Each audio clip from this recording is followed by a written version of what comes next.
Welcome back to the channel. So today's job is a engine block repair. This has come in from Bear Engines. This is John's baby, John's Austin 7 Brooklands. I don't know if this is a genuine one or a replica, but I'm sure he'll tell me.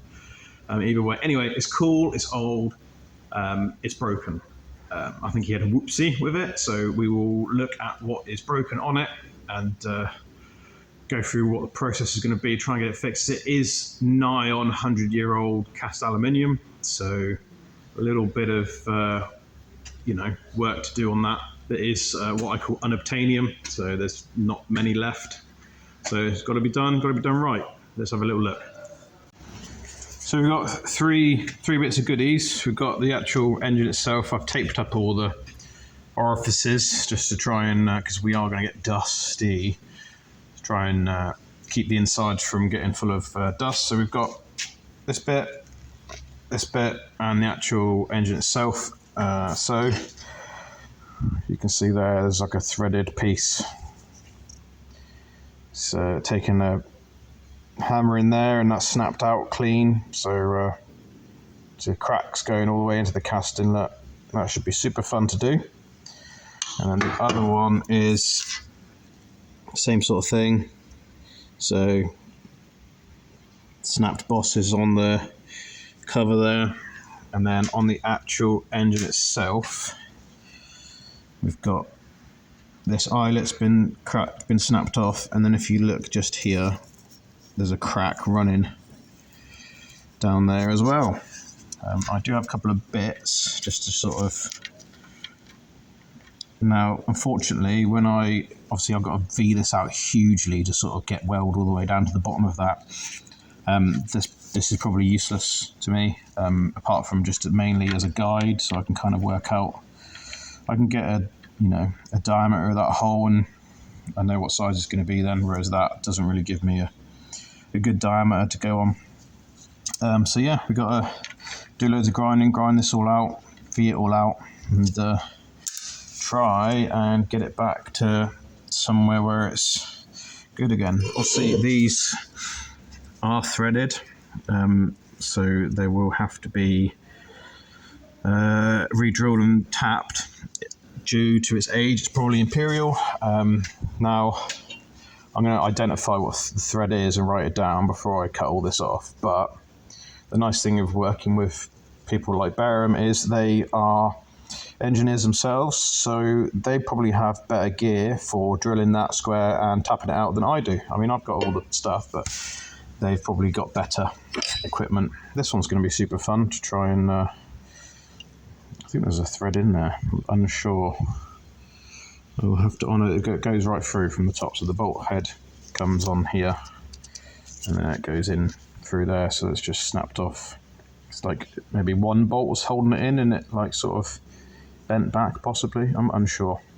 But yeah, that is going to be a bit of effort trying to get that all done. The nice thing about that is to clear that out, we can sort of get a long drill bit and drill down through to clear it out, or put a pin in there of some kind, maybe a stainless pin or a bolt, just to sort of stop it from filling in with aluminium. So yeah, we'll oh hello, we'll do some grinding and show you what the result is at the end before we do some welding. Just run through the tools of choice for cleaning it all up. So 125mm polyfan, like a curved disc, so it's obviously on the back all the way around the edge, so that's one of my favourites. Then run the wide fluted aluminium burrs, run them at a really slow speed because when they heat up they load, but this gets rid of a lot of material very, very fast. So that is tool of choice. Got a Rolock gear, so that's a 36 grit pad, and then I run the Scotch Brights as well on the same tool, and then just a stainless wire wheel on a drill, just to clean up the paint and stuff around it. They are the tools of aggression.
So I'm kind of struggling where the end of this crack goes. So it's kind of disappeared somewhere here. Lots of people will be like, "I'm going to drill the end of a crack" and all this sort of thing, but you know, don't fancy drilling this into there, if I'm honest. So the idea is just to find the end of the crack and V it out and melt it into nothingness and then build it up. But I can't find the end of it, so I'm going to have to do a little bit of little dye penetrant just to try and work out where this crack goes, because, you know, if it goes like upwards, you just can't tell behind the paint. So we'll take more paint off, dye penetrant it, and go from there.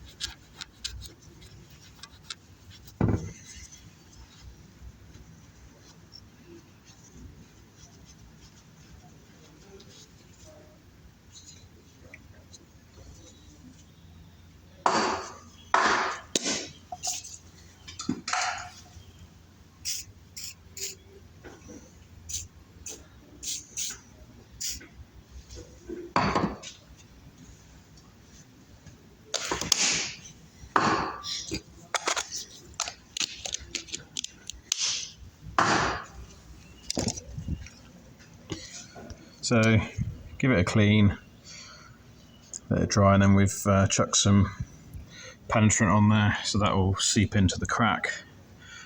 Give it a minute or so, and then we'll wipe it off and use the developer to show us where the crack goes.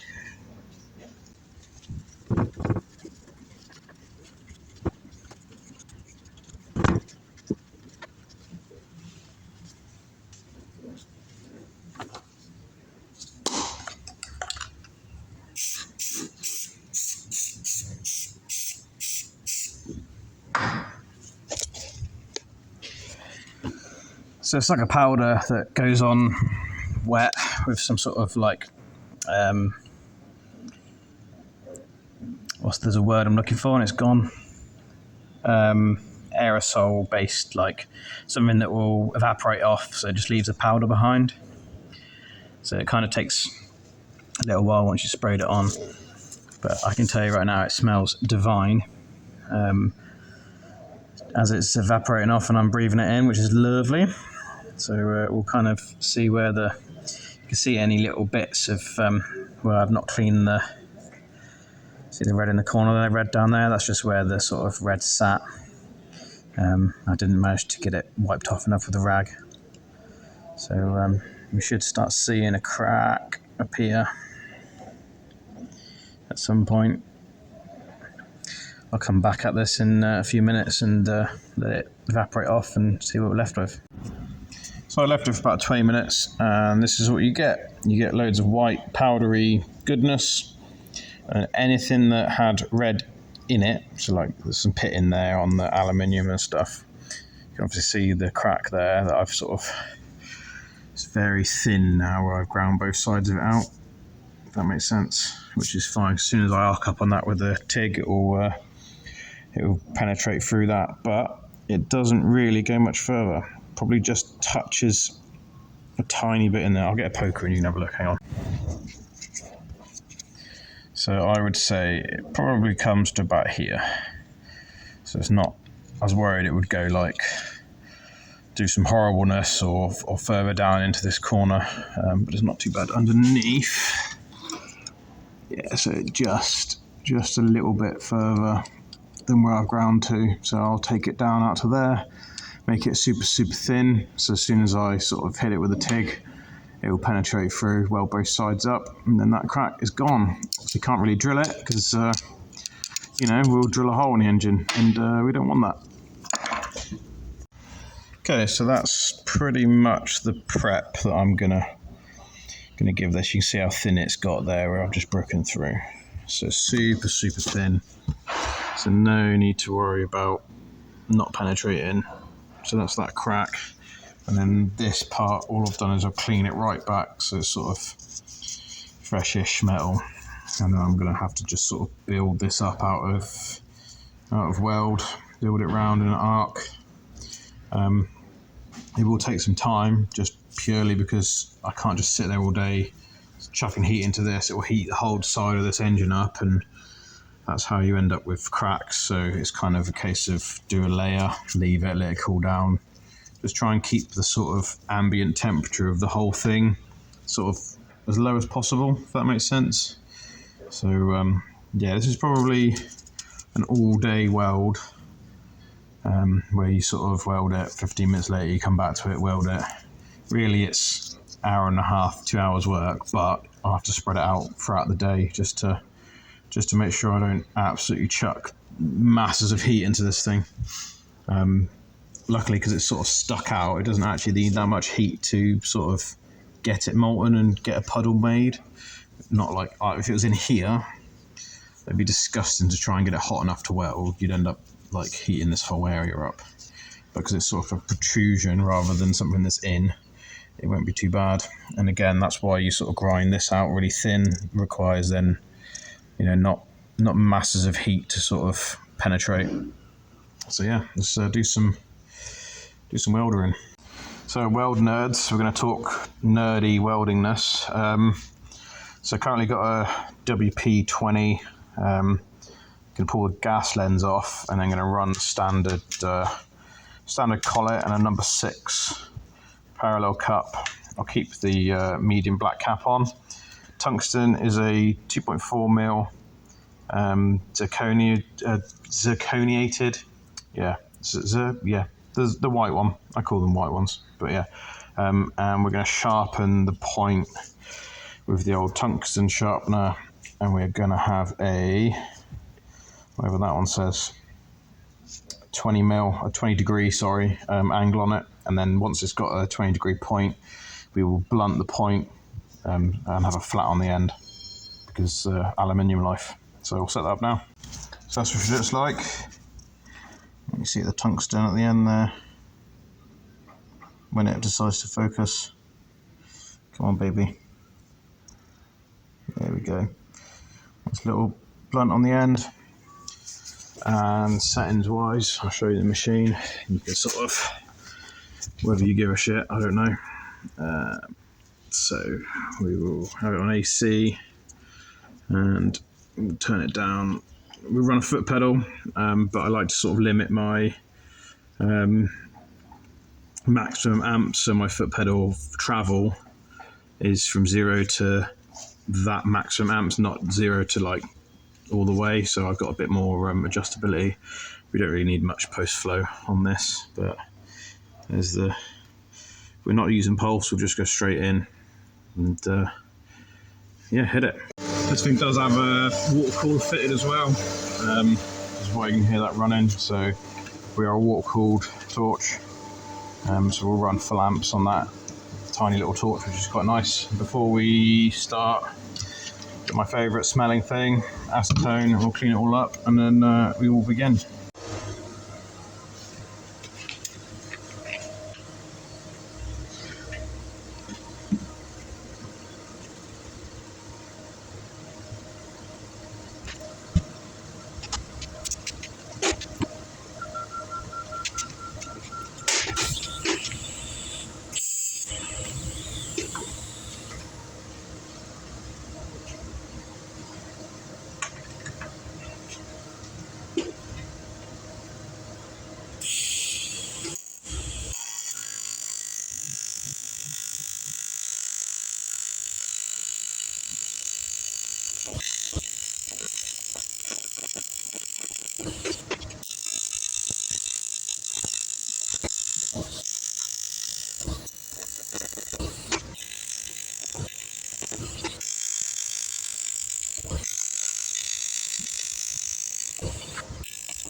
So had a little clean up, and that's the top.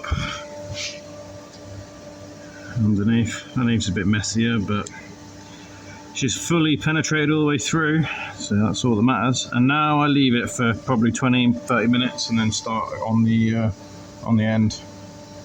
Catch up with you in a bit.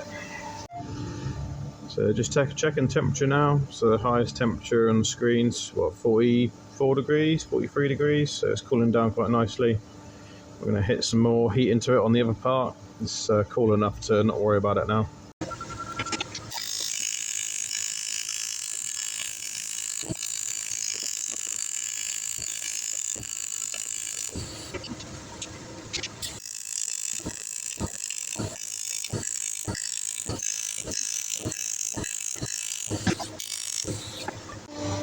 So I've just created some sort of clamp abortion here, just to put a piece of stainless. It's the right size, and then I can build the weld up around that. Just means that I don't have to worry about drilling it out. I'll still run a drill through there just to clean it, but that should keep the hole the right size. But yeah, look, some sort of contraption going on here.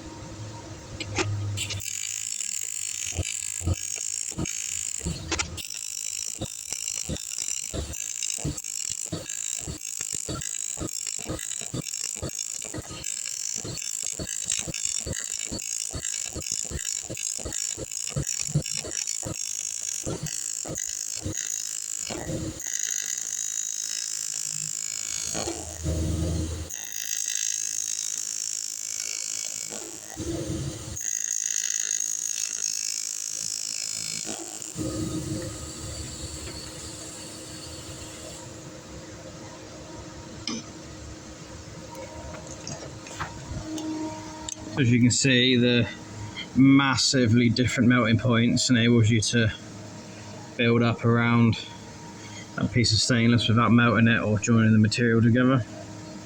So that's my sort of bridge made, so I'll just keep building that up, making sure it's all completely made of solid material. Build it all the way out and then clean it back and shape it up. So that's what we've ended up with, ready to be cleaned back and shaped. It's all built up. I punched this stainless rod out and then run the drill bit through that just to clean the hole up and shape this into a thing again. So there we go. Don't know if you can see that, it's all shaped. A couple of little bits of porosity on the sort of original rear piece, but that's just obviously cast aluminium. The surface is sealed, but the aluminium behind it generally is quite porous.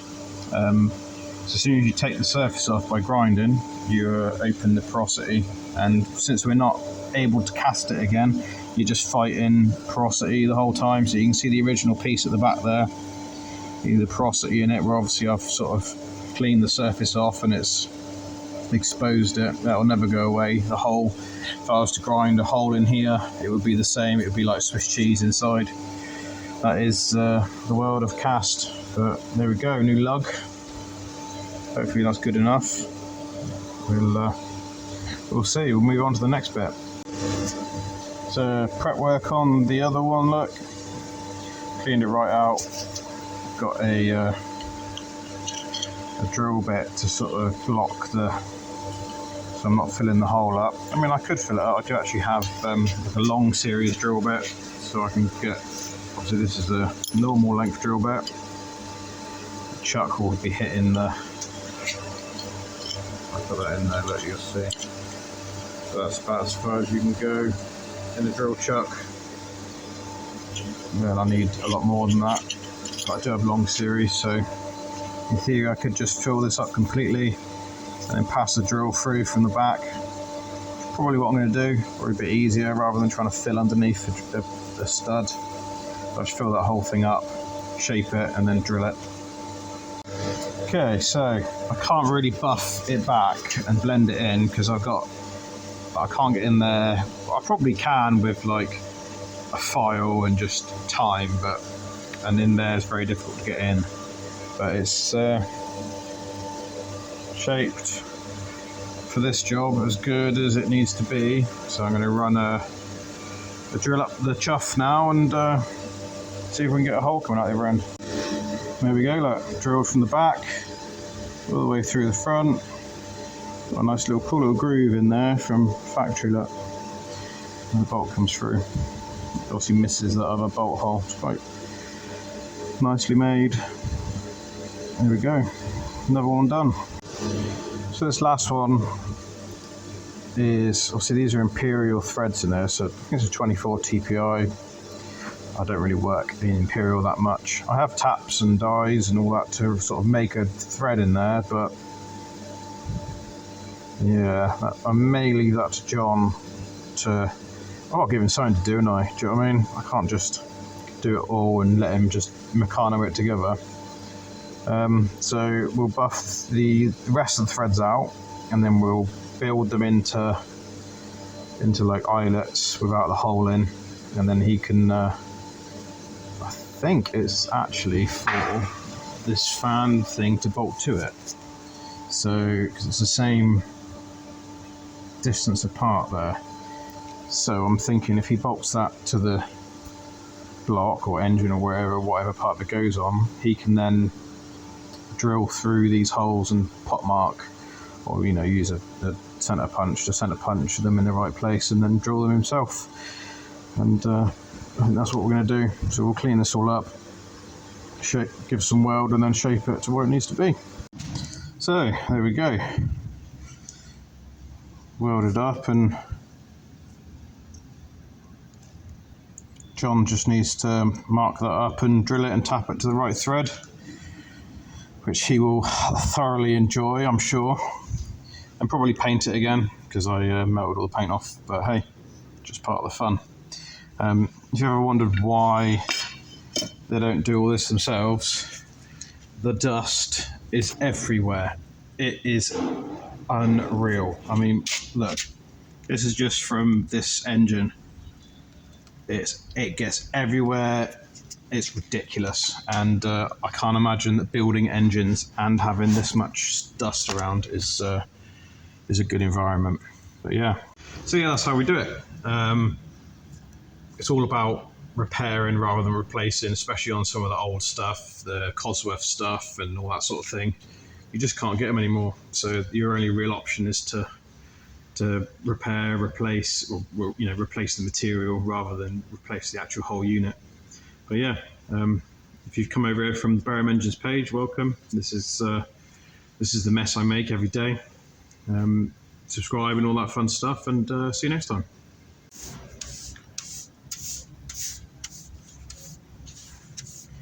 This is why we can't have nice things.